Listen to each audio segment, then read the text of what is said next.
మీ తండ్రి గారు శాసనసభ్యుడు కాకముందే హైదరాబాద్ పిలిపించుకున్నారు మీ తండ్రిని చంపాలని చెప్పి సచివాలయానికి.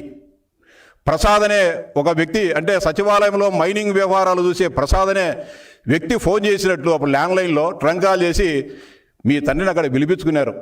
పిలిపించుకున్న తర్వాత మీ తండ్రి ప్రసాద్ దగ్గరికి పోతే, ఏం సార్ మీరు రమ్మన్నారంటే, నేనెప్పుడు రమ్మని చెప్పినాను, నాకు నిన్ను రమ్మని చెప్పినప్పుడు రాజశేఖర రెడ్డి కొంత అనుమానం తగిలింది ఏదో జరుగుతోందని చెప్పి. మీ తండ్రి ఇప్పుడు తెలుగు తల్లి ఫ్లైఓవర్ ఉంది, అప్పుడప్పుడు సచివాలయానికి, ఉమ్మడి ఆంధ్రప్రదేశ్ సచివాలయానికి ఈ పక్క గేట్ ఉండేది.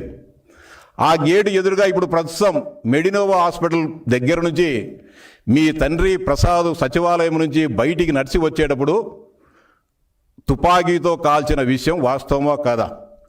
జస్ట్ అలర్ట్గా ఉన్న రాజశేఖర రెడ్డి తప్పించుకొని పక్కకు జరగడంతో ప్రసాద్ అనే సచివాలయ ఉద్యోగి ఆ బుల్లెట్ గుండెకు తగిలి అక్కడనే నడి రోడ్డుపైనే, ఆ సచివాలయం రోడ్డుపైనే చనిపోయిన విషయం వాస్తవమా కాదా? జగన్మోహన్ రెడ్డి ఒకసారి తెలుసుకో, మీ పెద్దలను అడిగి సమాచారం నిజమా కాదా అని అడుగుతా ఉన్నా.